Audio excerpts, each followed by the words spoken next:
예, 오늘 그리스도의 남은 고난이라는 제목을 가지고 오늘 말씀을 좀 보려고 합니다. 골로새서 시리즈 설교를 하면서 지난 시간에 우리 말씀 보았던 것을 잠깐 한번 생각해 볼게요.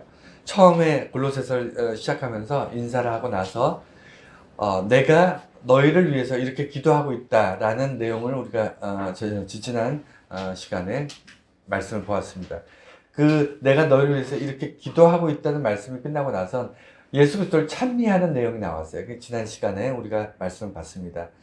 경배와 찬미가 다르다는 것과 그리고 찬미가 그리스도인들에게 가지는 의미가 무엇인지, 그리고 그 찬미를 통해서 예수 그리스도를 영광을 돌리는 그런 삶을 살아가는 우리들의 모습을 되돌아보는, 자기 자신을 돌아보는 그런 시간이었습니다. 이제 오늘 예수 그리스도를 찬미하고 나서 바로 이제 따라 나오는 이제 본문인데, 어떤 내용이냐면 사도 바울이 자기에 대해서 이야기를 해요. 자기 자신을 이제 이야기합니다. 왜 자기 자신을 이야기할까요? 골로새 교회 사람들이 바울을 잘 몰라요. 그래서 자기를 소개하는 겁니다.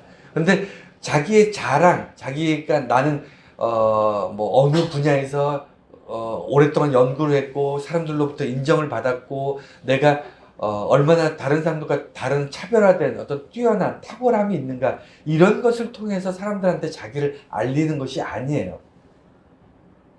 이게 다른 겁니다. 바울은 그리스도인들은 특별한 직분들이 다 있습니다. 그렇지 않습니까? 그리스도인들은 저마다 맡은 직분이 있고 지체로서의 어떤 역할들이 있는데 자기가 맡은 역할에 대해서 얘기해요. 왜 이 얘기를 굳이 할까요?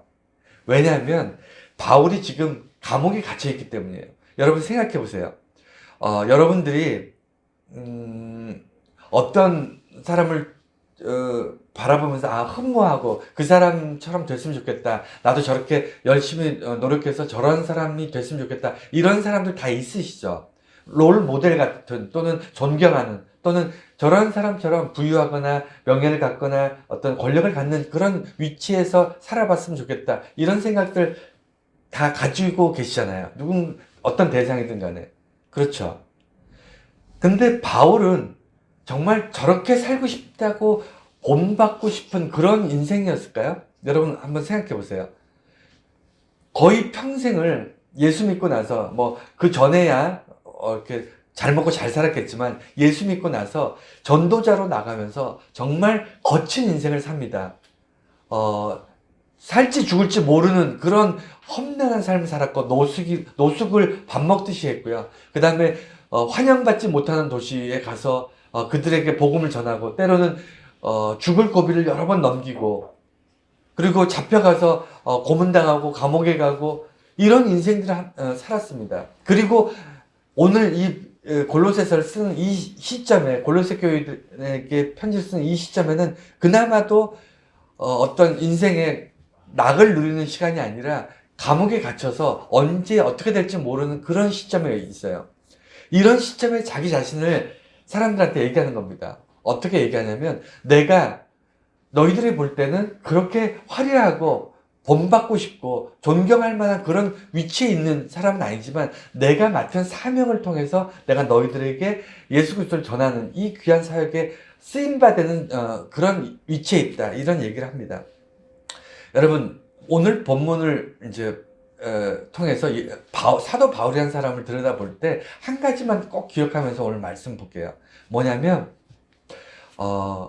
예수 믿는 사람들은 교회 처음 나올 때 사역자들, 하나님께서 특별히 복음을 전하거나 하나님의 어떤 나라를 확장시키는 그런 사역들을 위한 그런 사역을 위해 쓰임바 되고 있는 사람들, 소수의 사람들이 있어요.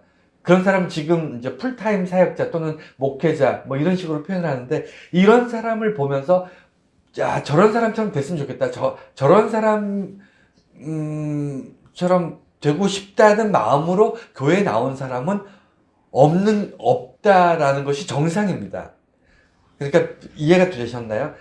그러니까 교회 다니는 사람들이 다 목회자처럼 살거나 선교사처럼 살진 않아요.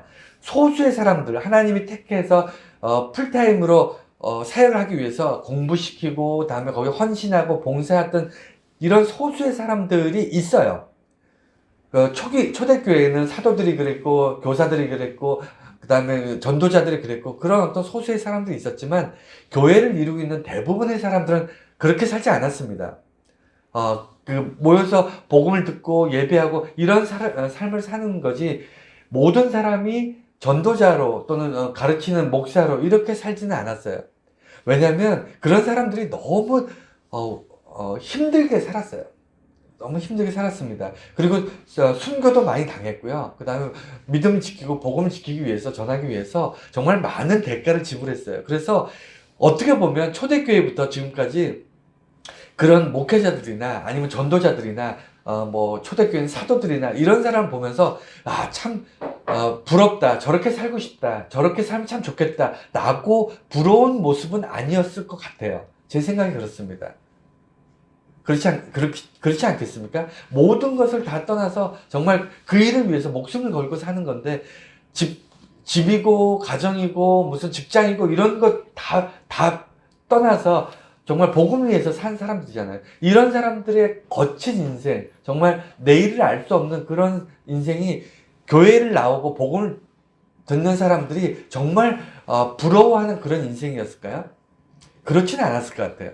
바울도 그랬을 겁니다. 사람들이 바울을 보면서 저렇게 살았으면 좋겠다 이렇게 생각한다기보다는 바울을 통해 전해지는 복음으로 기뻐하고 바울을 통해서 세워지는 교회에서 모여서 서로 섬기고 봉사하고 이렇게 그리스도의 공동체를 이루는 것에 기쁨을 얻고 구원에 대한 감격을 누렸지 바울처럼 전도자로 살아야 되겠다고 해서 교회에 나오거나 구원을 받으려고 했던 사람들은 많지 않았을 것 같습니다.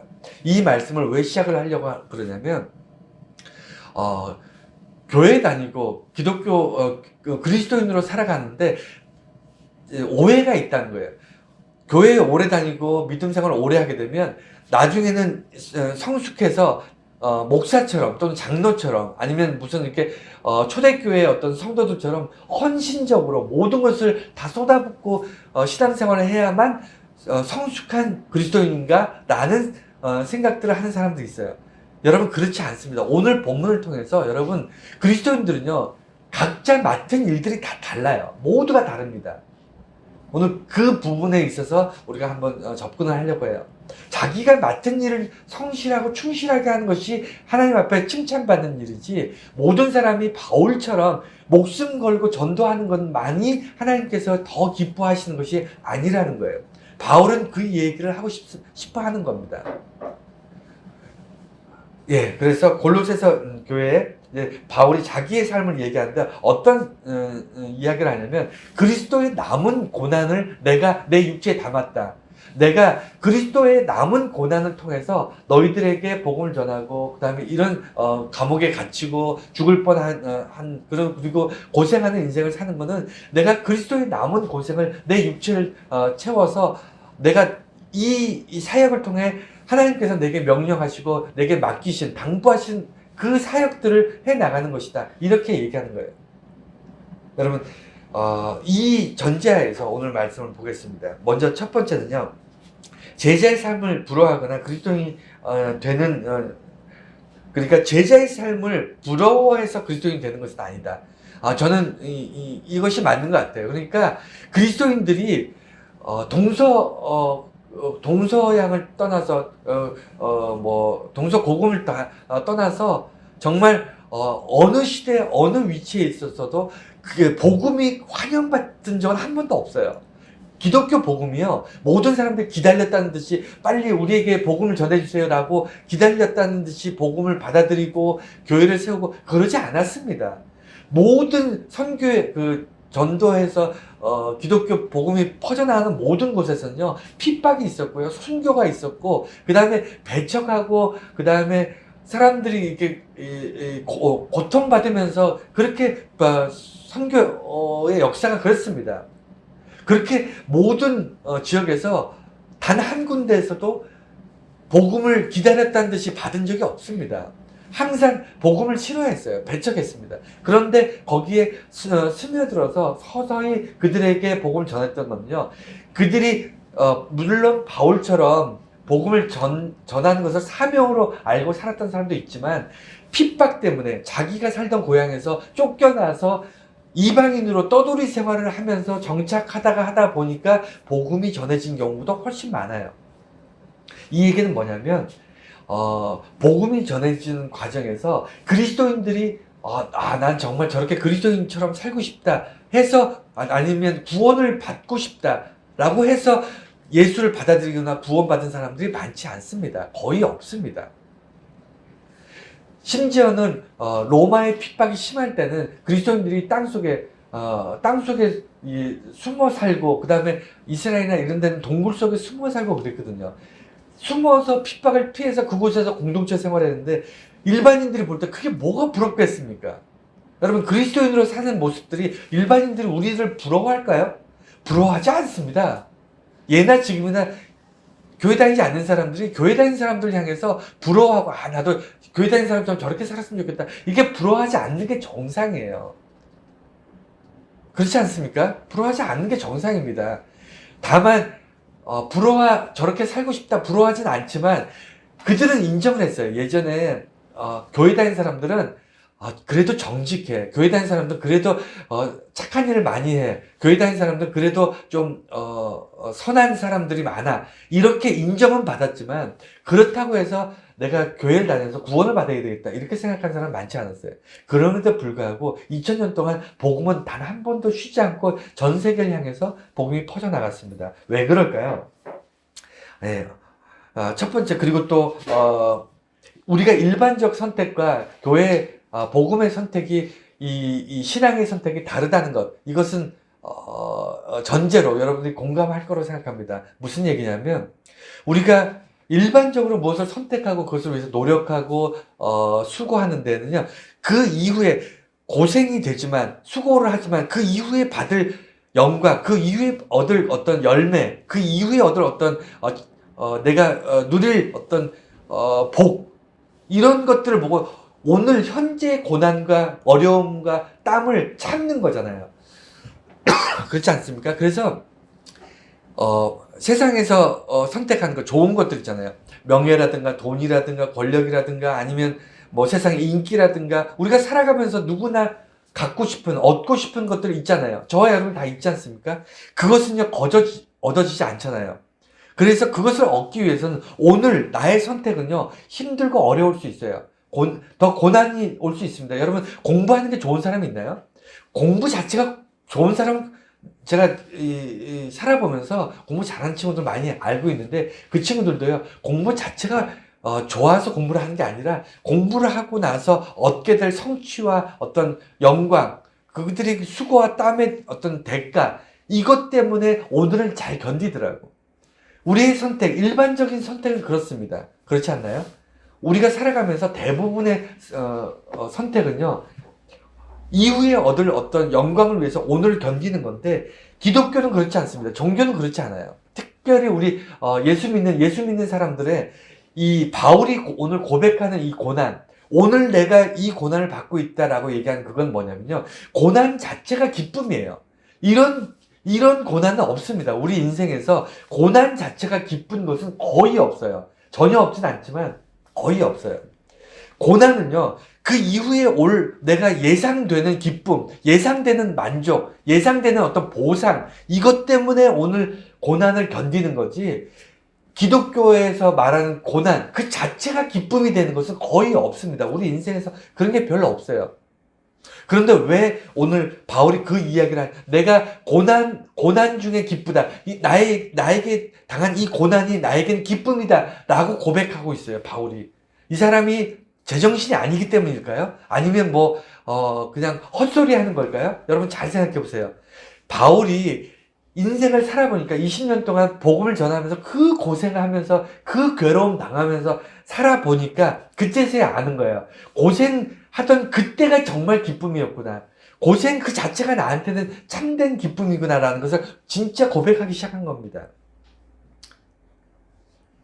제가 이 바울의 마음을 어떻게 알게 되냐면, 제가 부끄럽지만 교회 복음을 전하면서 아니면 교회 가르치면서 경험했다기보다는 오히려 제가 아이들을 키우면서 아이들을 키우면서 느낀 부분들이 좀 있어요. 뭐냐면 아버지로서 아이들을 키운다는 그 자체가 굉장히 힘든 일이잖아요. 요새는 그렇지 않습니까? 돈도 많이 들고. 그래서 요새 젊은 사람들은 결혼도 잘 안 하고 아이도 잘 안 가지려고 하는데, 그건 충분히 정말 이해가 됩니다. 아이 한 명 키운다는 것이 보통 어려운 일이 아닌데, 저는 이 아이들이 이제 다 커서 장성하게 됐는데, 아이들이 크는 과정에서 이 아이들을 키우기 위해서 쉬지 않고 일하고, 그 다음에 쉬지 않고 깨어서 이 아이들 돌보고, 이 아이들을 향해서 수고하고, 그 다음에 이 아이들을 바라보면서 살아왔던 그 시간들이 쉬운 시간이 아니었거든요. 분명히 고난의 시간이었습니다. 여러분도 똑같은 경험 하셨을 거예요. 그렇죠? 여러분들도 주변에 자녀뿐만 아니라 누군가를 위해서 케어할 때 살아가는 대상을 위해서 정말 아낌없이 희생해야 되고 헌신해야 될 때가 분명히 있습니다. 그런데 그 고난, 그 힘든 시간이 그 자체가 기쁨인 건지, 그 이후에 이 아이가 내가 수고하고 땀 흘려서 고생해서 양육하고 나서 이 아이들이 성장하고 나면 나한테 분명히 보상을 줄 거야, 이런 마음으로 키우지 않았어요. 여러분 그렇지 않습니까? 그렇죠? 예, 억지로 제가 강요하는 것 같지만 여러분 그러실 거예요.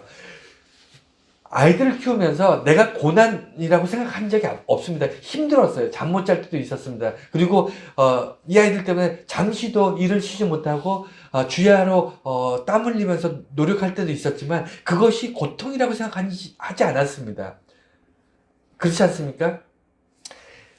고난의 자체를 기뻐할 수 있는 것은요, 이유가 있어요. 어떤 이유가 있냐면, 그 고난의 열매가 중요한 것이 아니에요. 그러니까 그 고난 자체가 대상이 내가 아닐 때, 그 고난 받고 있는 그 이유가 나 때문이 아닐 때 기쁨이 와요. 이 고난이 그를 위한 고난일 때 내가 기쁨이 옵니다. 그를 위해서 내가 수고할 때 기쁨이 와요. 나를 위해서 고난을 받을 때는요, 반드시 보상이 와야만 기쁨이 오는데, 내가 사랑하는 누군가를 위해서 그 대상을 향해서 수고하고 땀 흘리고 고생할 때는요, 그 고생 자체가 보상이에요. 고생 자체가 나한테 보람이고요, 고생 자체가 기쁨이 될 수 있습니다. 바울이 그 얘기를 하고 있는 거예요. 내가 복음을 전하는 것이 내가 유익한 것이 아니고, 내가 뭐 명예가 생기거나 돈이 생기거나 사람을 칭찬을 받는 게 아닌데, 내가 복음을 전하는 그것 때문에 받는 수많은 고생이 그 자체가 나한테 기쁨이 된다는 거예요. 왜? 예수 그리스도의 사명을 가지고 예수님을 사랑하기 때문에, 예수님께서 내게 주신 명령을 이행해서 그 알지 못하는 그 골로새 교회 같은, 그리고 로마 교회 같은 그런 사람들한테 복음을 전하고 그들을 구원받는 모습을 보는 그 자체가 나의 고난의 기쁨이 된다는 것을 고백하는 겁니다. 예수 믿는 사람들이 가끔 이재미로 살아요. 이것이 살면서 겪는 많은 고난의 보상이 될 수 있습니다. 하나님께서 내게 통장에 돈을 꽂아주는 게 아니에요. 하나님께서 내가 예수 그리스도의 본을 쫓아가는 삶을 산다고 해서 내가 사람들로부터 칭찬받거나 사람들로부터 존경받거나 아니 권력을 얻는 그런 어떤 성공한 인생으로 꼭 반드시 가는 것이 아닙니다. 하지만 바울처럼 내게 맡겨주신, 하나님께서 내게 맡겨주신 일을 통해서 그 일이 온전히 이루어졌을 때 하나님께서 그 자체로 내게 보상과 기쁨을 주시는 그런 것을 바울이 그것을 고백하는 거예요. 그래서 괴로움이 내게 기쁨이다. 괴로움 자체가 기쁨이라는 거예요. 괴로움을 잘 견뎠더니 기쁨이 왔다가 아니라 나는 복음을 전하는, 그래서 그 복음을 듣고 하나님의 백성이 되는 너희들을 보고 있으면 그 자체가 나의 기쁨이라는 거야. 내가 당한 고난과 죽을 고비를 겪고 밤 이슬을 맞고 짐승들을 피해서 그리고 매를 맞고 감옥에 갇히고 이런 것들이 다 기쁨이라는 거예요. 여러분 이게 이해가 되시나요?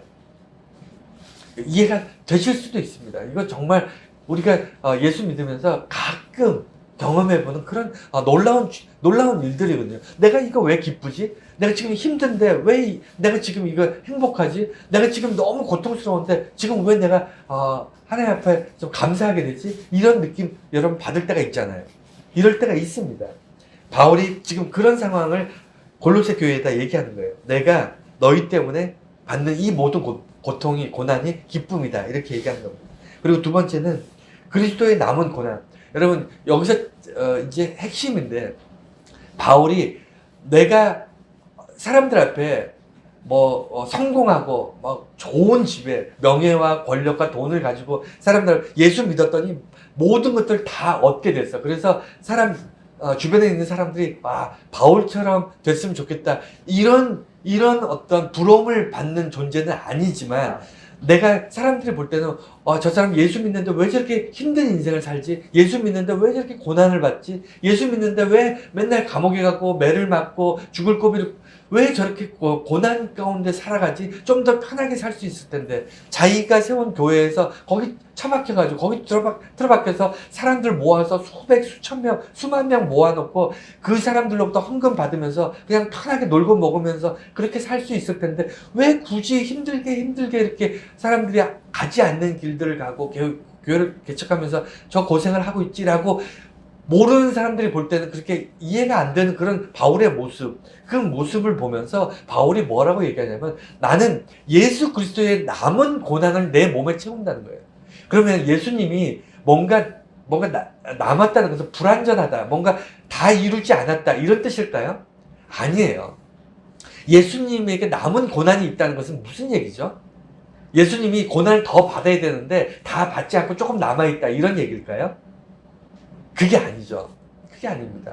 뭐냐면 예수님께서는 완전하게 다 이루셨어요. 구원을 이루셨고 예수님께서는 하셔야 할 사역들을 다 이루셨습니다. 그런데 남은 고난이 뭐냐면, 예수님께서 치르신 십자가의 고난과 예수님께서 교회를 세우시고 예수님께서 구원을 이루시는데 이루었던, 자기를 대속하셨던 모든 그 고난의 삶이 그 제자들로 이제 넘어가서 교회를 세우고 세상 많은 그리스도인들은 이제 예수의 제자를 만들어가는 과정에서 거저가 없다는 거예요. 거저가. 예수님께서 섬기신 것, 그 제자들의 발을 씻기시며 본을 보이셨던 이유는 뭐냐면, 교회가 저절로 세워지지 않는다는 거예요. 구원이 저절로 이루어지지 않는다는 겁니다. 누군가의 희생과 헌신과 대속됨이 있어야 되는데, 예수 그리스도를 통해서 세상의 모든 사람들에게 구원의 길이 열렸지만 그것을 전파하는 일들, 그리고 교회를 세우고 교회를 지키고 그 다음에 교회 안에서 서로 봉사하고 섬기는 모든 일에는요, 반드시 대가가 지불돼야 되는데 그것이 고난일 수 있다는 겁니다. 예수님께서 교회를 통해서 이렇게 전파하셨던 그 모든 일들을 감당하고 그 일을 행해야 될 예수의 제자들이, 그들이 오롯이 감당해야 될 그들 몫의 고난들이 있는데, 이것을 우리가 예수님 향해서 예수님이 고난 받으셨다라고 얘기하는 것이 아니라, 예수님께서는 정말 자기 몸을 내어주기까지 고통 가운데 있었지만 그것이 예수님에게는 기쁨이 될 수 있었어요. 왜 그렇죠? 십자가에서 죽어가는 그 고통, 그 십자가의 그 형벌 안에서도 예수님께서는 자기 사역을 통해 이루실 그 결과에 대해서 기뻐하실 수 있었습니다. 예수의 제자들도 똑같은 길을 가는 거예요. 예수의 제자들도, 그리스도인들이 살아가면서 절대로 모든 것이 그 날로 먹는 그런 인생들이 아니잖아요. 예수 믿는 사람들은요, 예수님께서 그렇게 사신 것처럼 예수의 길을 가는 거잖아요. 좁은 길을 가는 겁니다. 가시밭길을 가요. 예수 믿고 기독교인으로 산다는 게 쉽지 않습니다. 여러분 다 경험이 있잖아요. 남들보다 더 힘들게 살 수 있어요. 남들보다 더 희생해야 되고 남들보다 더 손해보는 것 같은 삶을 살 수 있습니다. 그리고 예수 믿는 것이 그렇게 쉽지 않습니다. 그리고 전도하는 것도 쉽지 않고 모든 것이 쉽지 않은데, 그 안에는 뭐가 있냐면 그리스도의 남은 고난이라는 거예요. 이게 제가 하는 말이 아니고 성경에 오늘 본문에 그대로 나온 거잖아요. 그리스도의 남은 고난이 있다는 겁니다. 교회를 세워나가고 그리스도인으로 구원받은 백성으로 살아가는 데는 그리스도의 심장을 가지고 그리스도의 삶을 쫓아가는 데는 고난이 따라와요. 그것을 피해가거나 나는 뭐든지 다 좋은 걸로, 뭐든지 다 행복한 걸로, 뭐든지 다 내가 원하는 대로 다 되고 부유하고 다 행복하고 그렇게 살겠다라고 하면 그 사람은 반드시 넘어집니다. 반드시 넘어져요. 그리고 넘어지면 못 일어나요. 어떤 사람이 성숙한 사람이냐면, 그리스도의 고난을 내 육체에 채우겠다. 왜? 내가 그리스도의 고난을 내 육체에 채우면 그것으로 인해서 그 고난을 내가 감당함으로 인해서 나의 인생에 많은 예수 그리스도의 어떤 기적 같은 사건들이 일어난다는 것을 알기 때문에 그것을 내 몸에 채우겠다는 그런 바울의 고백들을 우리가 이해할 수 있습니다. 그래서 그리스도의 남은 고난은 예수 그리스도가 미완성이거나 예수 그리스도께서 무엇인가 부족했다는 것이 아니라 예수님께서 하셨던 일들을 이어서 하겠다는 겁니다. 그러면 반드시 우리가 한 영혼을 예수님 앞에 나와서 구원받게 하고 그가 정말 구원받은 백성으로 다시 거듭 태어나고 그가 하나님의 거룩한 백성이 되는 그 하나의 영혼을 하나님께로 돌아오게 하는데 어쩌면 여러 사람의 희생과 여러 사람의 평생에 걸친 노력이 들어갈 수 있어요. 여러분, 기독교는요 효율적이지 않습니다. 한 명이 수고해서 여러 명이 그 복음을 받아들이고 여러 명이 구원받고 이렇게 효율적이지 않을 수 있어요. 항상 효율적이지 않습니다. 우리는 어릴 때부터 항상 뭘 배우냐면 일을 투자하고 열을 얻는 방식을 우리는 어릴 때부터 배워왔어요. 그래서 부자가 되기 위해서는 어떤 수고를 하고 어떤 투자를 해서 더 많은 재물을 얻게 된다. 또는 내가 얻고자 하는 명예나 권력을 얻기 위해서는 이렇게 해야 된다. 다 효율성이에요. 효율. 더 적게 투자해서 더 많이 얻는 것. 이거 어릴 때부터 우리가 늘 하던 거잖아요. 그런데 기독교는 그렇지 않을 수 있습니다. 수많은 사람들이 한 영혼을 위해서 수고하고 땀 흘릴 때도 있어요. 그래도 회복되지 못하고 돌아오지 못하고 그럴 때도 있습니다. 그래서 우리는 교회가 효율적으로만 움직이려고 하면 안 돼요. 더 적은 노력으로 더 많은 성과를 얻으려고만 자꾸 그렇게 가면 그러면 세상에 전해지는 그 복음이요 한계가 있습니다. 쉬운 곳으로만 가요. 복음의 전파가 쉬운 곳, 어려운 곳으로 안 갑니다. 하여튼 그래서 예수님의 고난을 우리가 반드시 기억해야 되고 그 미완성이 아니라 우리가 예수님의 고난을 내 육신에 담아서 예수님께서 하셨던 일들을 이어가겠다. 이게 이어달리기고 바울이 그걸 한 겁니다. 예수님께서 하셨던 일을 바울이 이어서 하는 거예요. 그리고 하나님의 명령이었다고 얘기해요. 여러분, 바울이 정말 그렇게 살고 싶어서 그렇게 살았을까요? 바울이 이방인들이 너무 좋아서 이방에 가서 전도했을까요? 바울이 길바닥에서 자는 것이 좋아서 그 길바닥에서 자면서 복음을 전했을까요? 바울이 교회를 세워놓고 그 교회를 다른 사람한테 맡기고 다른데 또 선교지로 가고 싶어서 갔을까요? 여러분 어떻게 생각하십니까? 바울이 다 자기가 원해서 그렇게 살았을까요? 자기가 원해서 감옥에 갇혔을까요? 자기가 20년, 30년을 복음을 전했는데 마지막에 순교하는 자리까지 자기가 하고 싶어서 했을까요? 아니에요. 이게 중요합니다. 그리스도인들은요, 자기가 하고 싶어서 하는 게 아니고요, 하나님의 명령이에요. 하나님의 명령입니다. 개개인이, 그래서 모든 사람이 바울처럼 사는 게 아닌 거예요. 이해가 되셨나요? 나는 그렇게 살고 싶다고 해서 사라지는 것도 아닙니다. 어떤 사람에게 하나님께서 명령하시는 거예요. 바울이 그 명령 때문에 그렇게 사는 겁니다. 복음을 전하고 이방인에게 전하고 그 다음에 순교의 자리도 나가고 감옥에 갇히기도 하고 이 모든 일들이 하나님이 내게 명령하셨다는 거예요. 그가 하나님의 명령을 통해서 자기의 삶을 어떻게 한다고요? 드리는 거예요. 되게 단순한 것 같고 우리가 항상 듣는 것 같지만 왜 이것이 우리가 실감나지 않냐면 하나님의 명령도 선택적으로 자기가 받아들이는 거예요. 나한테 유리한 거, 나한테 좋은 거, 내가 하고 싶은 그런 것들을 하나님이 내게 명령하셨다라고 얘기하는 거. 뭔가 사람들한테 대접받고 뭔가 사람들에게 존경받고 그다음 교회 안에서 정말 어떤 리더로서 어떤 그런 영향력 있는 그런 일들을 내게 맡기셨다. 이런 건 누구나가 하고 싶은 거잖아요. 누구나 하고 싶어 하는 일들을 내가 하나님께서 내게 명령하셨다. 이런 생각들을 가지고 사는 거예요. 그런데 대부분의 하나님의 명령들은요, 개개인에게 하나님 명령하실 때는 다른 사람들에게 하지 않은 명령들이 많이 하십니다. 그 사람이 가지고 있는 특별함 때문에 다른 사람들에게 하지 않았던 명령들을 하나님께서 개개인에게 하시는 경우가 많아요. 그걸 찾아야 됩니다. 그걸 찾아야 되는데 우리는 두리뭉실하게 그냥 휩쓸려서 하나님께서 모두에게 이렇게 명령하셨으니까 우리 모두가 이렇게 살아야지. 이런 두리뭉실한 신앙생활을 하려고 왜냐면 그게 편하니까.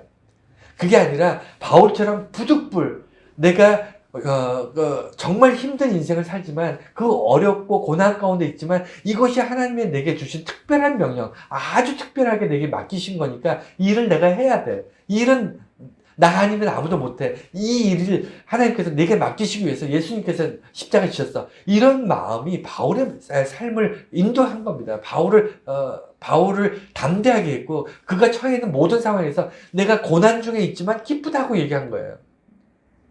이해가 되셨나요? 그가 하나님의 명령이 아니면요, 그 일을 했겠습니까? 그리고 그 일을 하면서도 하나님의 명령이기 때문에 내가 이 일을 하면서 고통받고 힘들지만 이건 하나님께서 내게 맡긴 일이니까 난 이 일을 당연히 해야 돼. 이거 힘들지만 기뻐. 라고 얘기할 수 있었던 거예요. 그렇지 않으면요, 여러분, 예수 그리스도의 삶을 따라간다는 건 불가능합니다. 아예 안 되는 거예요. 그리고, 바울이 그 이야기를 왜 얘기하냐면, 너희가 나처럼 되길 바란다. 물론 그런 마음도 바울에게는 있지만 그게 전부는 아니에요. 그 얘기는 뭐냐면 바울은요 굉장히 강조했던 게 있는데 이게 뭐냐면 직분이라는 거예요. 지체라는 겁니다. 오늘 본문에도 직분이라는 단어가 나오는데 내가 고통 가운데 예수 그리스도의 고난을 내가 받고 그것을 고난으로 내가 기뻐하는 것은 내 직분이라는 거예요. 내 직분. 우리 모두가 당연히 해야 될 그런 길이 아니라 내게 맡기신 직분이라는 겁니다. 여러분 직분 아셔야 돼요. 뭐냐면 풀타임으로 하나님께서 사역을 하기 위해서는 미리부터 준비해야 돼요. 누구나가 난 지금부터 목사가 됐으면 좋겠다. 지금부터 난 난 목사로서 가르치고 예전하면서 살기를 원한다고 목사가 되는 거 아닙니다.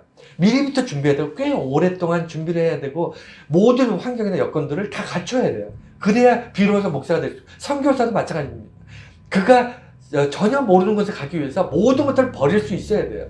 그래서 직분이라는 것은요, 그냥 하고 싶다고 마음이 동한다고 직분을 얻을 수 있는 게 아니에요. 그 일을 위해서 오랫동안 준비한 사람들이 직분을 감당하는 겁니다. 지체는 달라요. 지체는 뭐냐면 어떤 사람들이 수고하는 경우가 있습니다. 예를 들어 달리기 선수가 있어요. 마라톤 선수가 있습니다. 마라톤 선수는 여러 가지 지체를 있어요. 머리도 있고, 팔도 있고, 심장도 있고, 다리도 있고, 몸에 지체가 굉장히 많습니다. 그 중에서 제일 수고하는 게 뭘까요? 달리기 그러니까 자기 지체 중에 제일 수고하는, 발. 그 사람은 발이 제일 수고하잖아요. 제일, 힘든 게 심장, 발, 이런 게 더 수고하잖아요. 다른 부분, 눈, 코, 이런 것보다 발이 더 수고하지만, 우린 달리기 선수가 발이 더 수고하기 때문에 발만 중요하고 발만 위대하다고 얘기하지 않습니다. 그 사람이 그 달리기 선수 자체를 위대한 사람, 뛰어난 사람, 탁월한 사람이라고 얘기하는 거지 달리기 선수의 발이 대단하다라고 얘기하지 않아요. 지체라는 것은요, 그렇습니다. 바울이라는 사람이 위대한 삶을 살았어요. 하지만 바울이 대단한 것이 아니에요. 바울이 지체가 되어서 바울을 통해서 이루어진 그 교회, 예수님이 머리가 된 그 교회, 예수님이 머리가 되고 바울이 발이 되어서 열심히 달렸던 그 교회를 향해서 우리는 기독교가 위대하다. 정말 교회가 하나님께서 세우신 교회가 아름답다, 위대하다라고 고백하는 것은 그 안에 수많은 지체들이 자기가 맡은 일들을 온전히 이루어냈을 때 아름답다, 위대하다, 특별하다, 하나님께서 선택하신 아름다운 교회다라고 얘기하는 거예요. 이해가 되셨죠? 그래서 모든 지체가 똑같이 발휘되는 것이 아니에요. 발이 중요하기 때문에, 발이 더 뛰어나기 때문에 모두가 발되는 거 아닌 것처럼 똑같습니다. 교회 안에서 바울이 자기에 대해서 얘기할 때 항상 나는 특별히 하나님의 명령을 받은 특별한 지체고 직분을 가지고 있는 사람이기 때문에 너희가 다 나같이 될 필요는 없지만 그래서 나의 삶을 통해서 예수 믿는 것이 비참하거나 예수 믿는 것이 너무 고난받는 것은 아니다. 나 같은 사람이 특별히 몇 명이 있을 뿐이지 모든 사람이 이렇게 사는 건 아니다. 라고 얘기하는 거예요. 마찬가지입니다. 여러분 아무리 믿음이 좋고 신앙이 좋다 해도 지금 당장 난 목사가 제일 좋은 것 같으니까 제일 높은 것 같으니까 목사 됐으면 좋겠다. 이런 생각 할 필요 없습니다. 목사가 높지도 않고요. 목사가 부러운 존재가 돼서도 안 됩니다. 어느 교회 대형 교회 이런 데는 목사님이 자산이 어마어마하더라고. 월급이 몇 억이 되는 목사님들이 있더라고. 저는 1도, 단 1도 부럽지 않습니다. 정말 부럽지 않습니다. 목사가 돈이 많고 권력이 있고 사람들로부터 존경받고 인기가 있다고 해서 그 목사를 보고 나는 교회를 다녔으면 좋겠다. 목사가 됐으면 좋겠다. 그 목사를 보고 정말 나는 나의 롤모델이 됐다. 저런 목사가 됐으면 좋겠다. 이건 기독교 역사에 거의 나타나지 않습니다. 거의 그런 적이 없어요. 대부분의 풀타임 사역자들은요, 주변에서 존경합니다. 정말 저렇게 정말 어렵게 살면서도 복음을 잘 전하고, 교회를 잘 섬기고, 정말 좋은 일들을 많이 하고, 그러면서도 참, 강직하고, 정말 흔들리지 않고 이렇게 산다. 목사에 대한 평가는 다 그랬어요. 예전부터. 선교사들도 다 그랬습니다. 목숨 걸고 저렇게 모든 것을 다 내어주는 저런 어떤 삶을 살 수가 있지. 존경했지만 나도 선교사가 되고 싶다. 이런 사람 많지 않았어요. 나도 목사가 되고 싶다. 이런 사람 많지 않았습니다. 그런데 어느 순간 대형화되고 기업화되고 물질의 복을 막 이제 통해서 이렇게 하다 보니까 잘못된 길로 간 거지. 절대 바울 같은 사람을 바라보면서 나도 그리스도인 되고 싶다 이러지 않았습니다. 초대교회가 그러지 않았어요. 오늘날도 그래서는 안 됩니다. 자, 그리고 감추어진 것이 나타나. 이게 굉장히 중요한 핵심 중에 핵심인데 왜 이 말씀을 드리냐면, 여러분, 비밀에 대해서 복음은요, 바울이 지금 첫 번째는 내가 고난 중에 있지만 이 고난, 내가 살아가는 이 모습은 사람들이 어떻게 평가하든 간에 나는 이것이 기쁘다. 왜 기쁘냐면 하나님이 내게 주신 직분이고 내게 주신 명령이기 때문에 나는 이 고난이 기쁘다. 왜 기쁘냐면 이 고난을 통해서 복음이 전파되고 교회가 세워지는 것이 너무 기쁘다. 이게 바울의 고백이었고, 두 번째 고백은 뭐냐면 내가 전하는 것이 무엇인가를 얘기하는 거예요. 세 번째는 그래서 내가 원하는 내가 이루고자 하는 목표가 무엇이냐. 오늘 이 세 가지를 얘기하는데, 두 번째가 뭐냐면 그래서 내가 전하는 것이 뭐냐. 비밀을 전한다는 거예요. 복음의 비밀. 여러분, 비밀은 드러나는 것이 비밀일까요? 감춰진 게 비밀일까요? 여러분 어떻게 생각하세요? 복음의 비밀, 그러면 오해하기 쉬운 게 뭐냐면, 복음이라는 것이 사람들이 모르게 감춰지는, 사람들이 알면 안 되는 것처럼 그렇게 숨겨져 있는 것을 복음이라고 얘기하나? 이렇게 오해할 수 있어요. 근데 복음의 비밀이라는 뜻이 뭘까요? 비밀이 뭐죠? 비밀. 여러분, 드러나는 것이 비밀이니까 감춰진 게 비밀입니까? 예를 들어볼게요.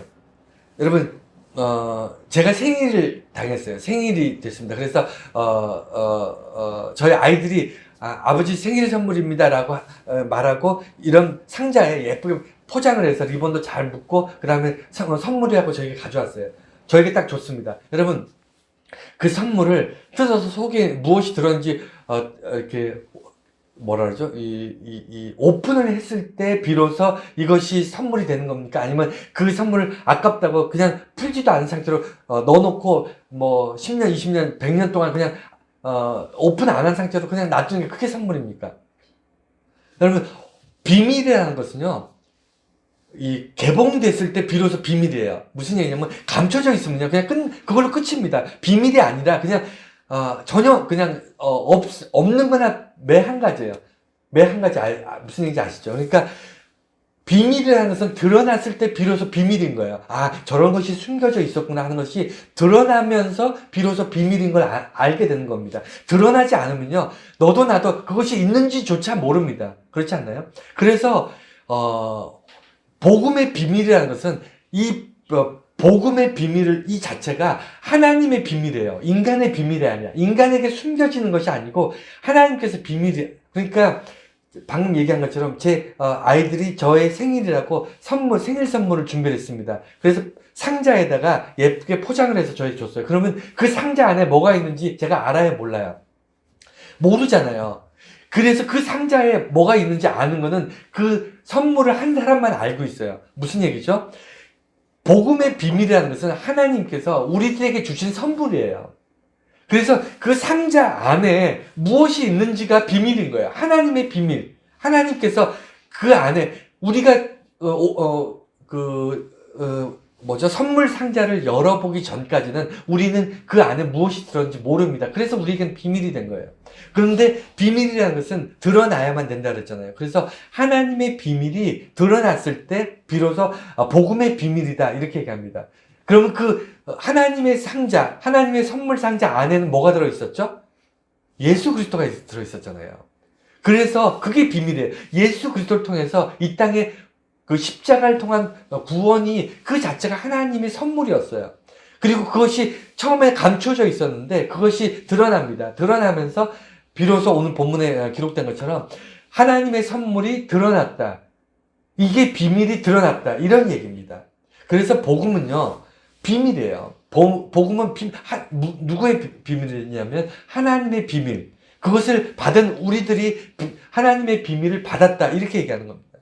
하나님의 선물을 받았다. 이렇게 얘기해요. 그래서 성육신, 예수님께서 이 땅에 오시기 전까지는 아무도 몰랐어. 예수 그리스도의 존재도 몰랐고요. 예수 그리스도가 십자가를 지고 우리를 구원하실 거라는 걸 아무도 몰랐어요. 그게 하나님의 선물이에요. 하나님의 계획이었어요. 하나님이 감추어진 비밀이었어요. 많은 선지자들과 많은 어떤 그리스도인들이 아무도 예수님이 이 땅에 오실 거를 몰랐습니다. 이해가 되셨죠? 그러니까 아무도 몰랐기 때문에 하나님께서 가려진 그 비밀이었는데 그게 언제 비로소 알게 됐죠? 언제 알게 됐냐면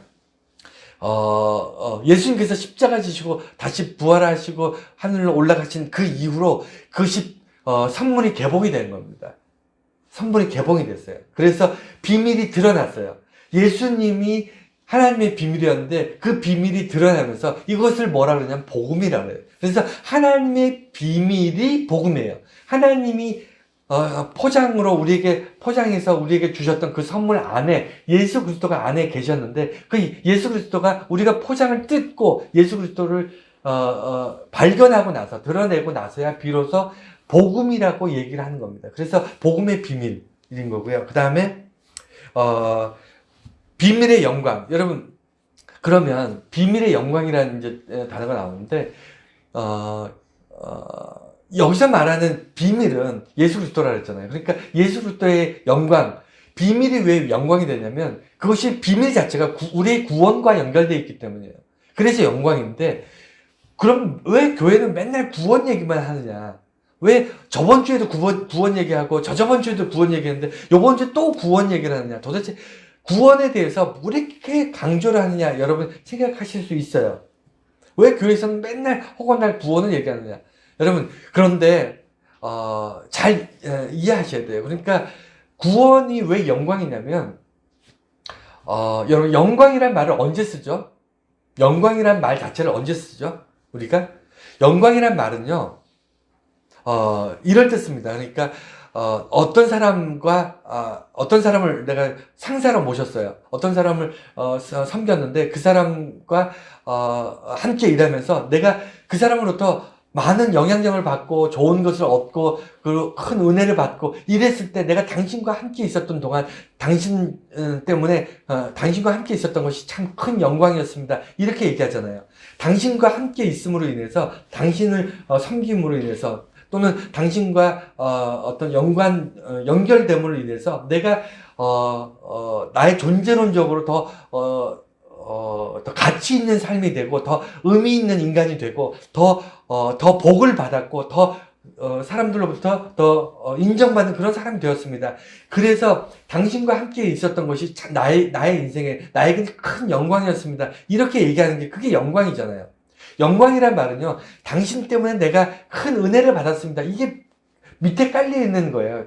그러니까 그 영광이라는 것은 당신과 함께 했기 때문에 영광이었습니다라는 말 안에는 뭐가 내포되어 있냐면 당신을 알기 전에는 몰랐다는 거예요. 몰랐다는 거.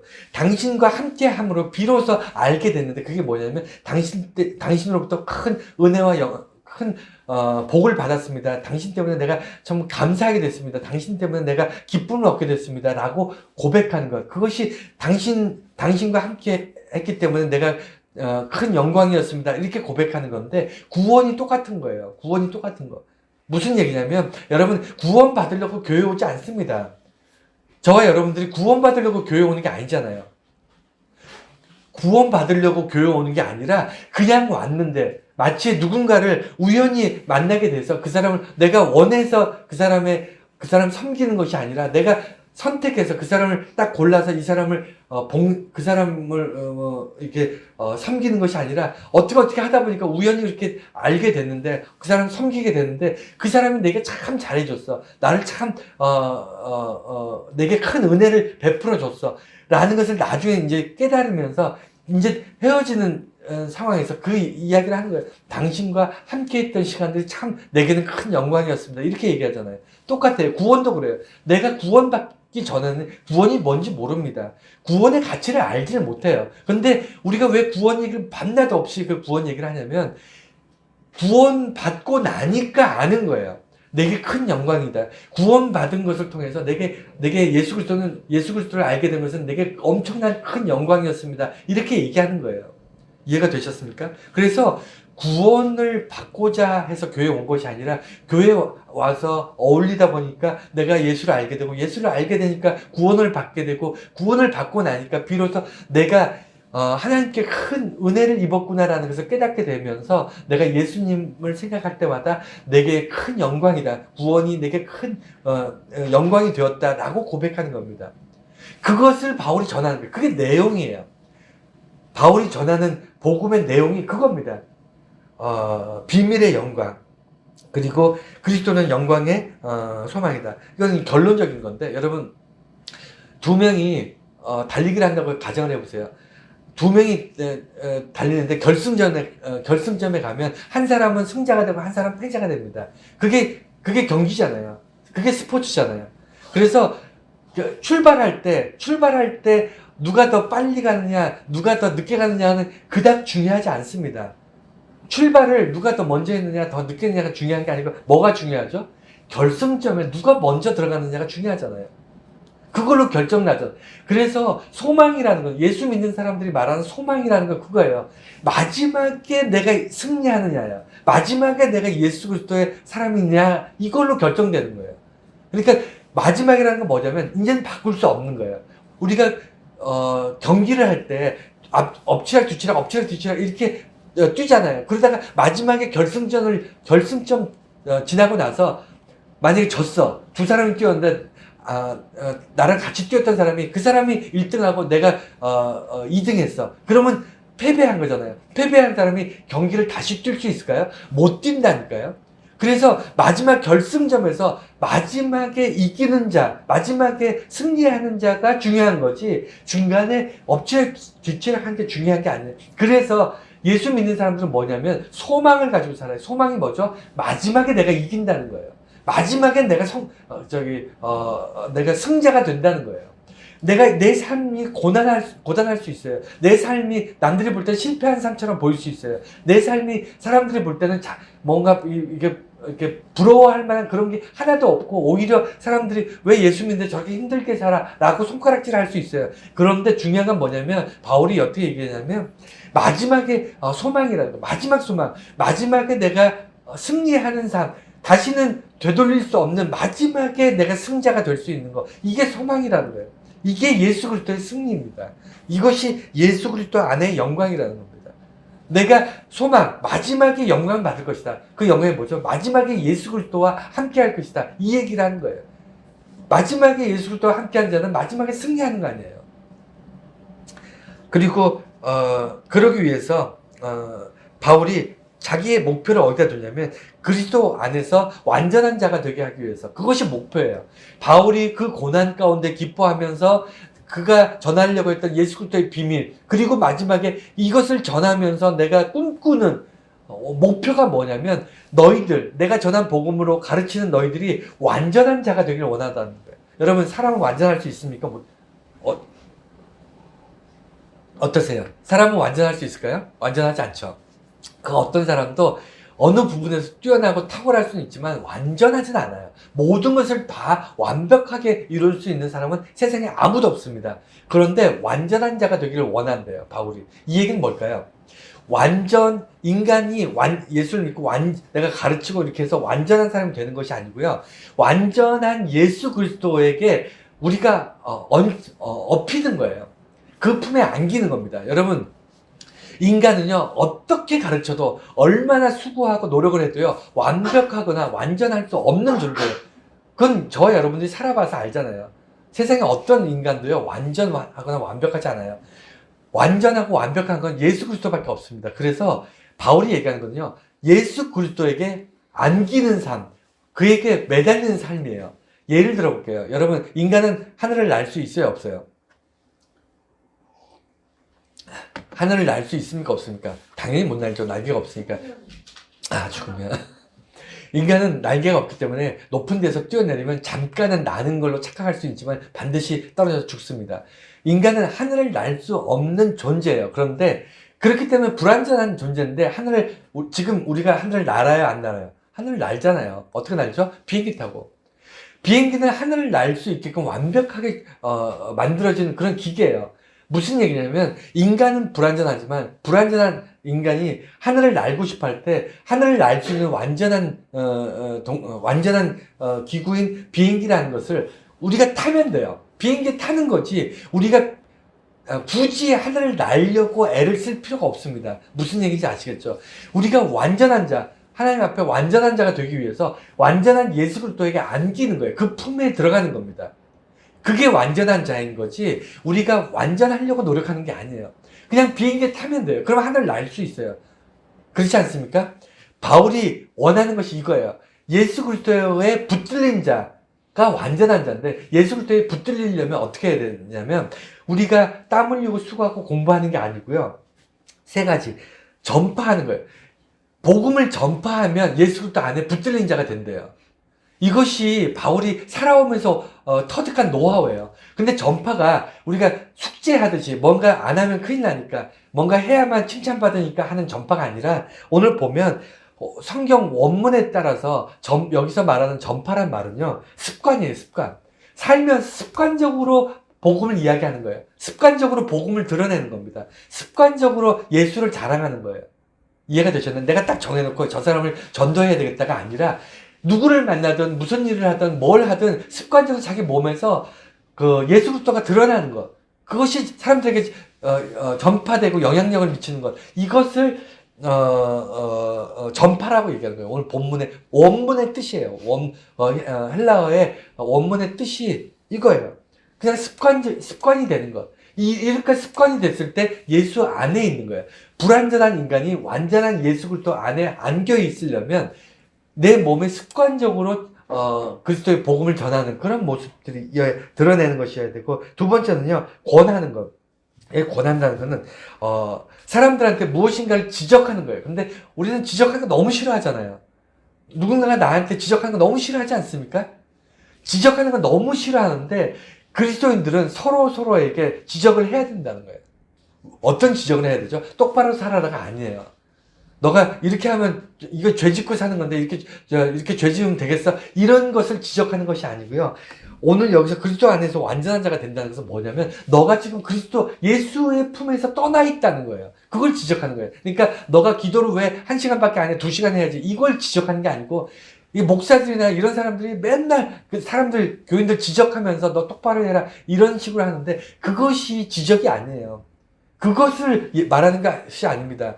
사도 바울이 얘기하는 궁극적인 완전한 자가 되게 하기 위해서 지적하는 것은 뭐냐면 너가 지금 현재 예수 그리스도의 품을 떠나 있다. 이 얘기 하라는 거예요. 서로가. 혹시 떠나 있으면 계속 지적하는 거예요. 너가 지금 떠나 있어. 그러니 이렇게 넘어졌는데 좌절하고 있는데 절망하고 있는데 지금 너가 다시 돌아가지 못하고 있잖아.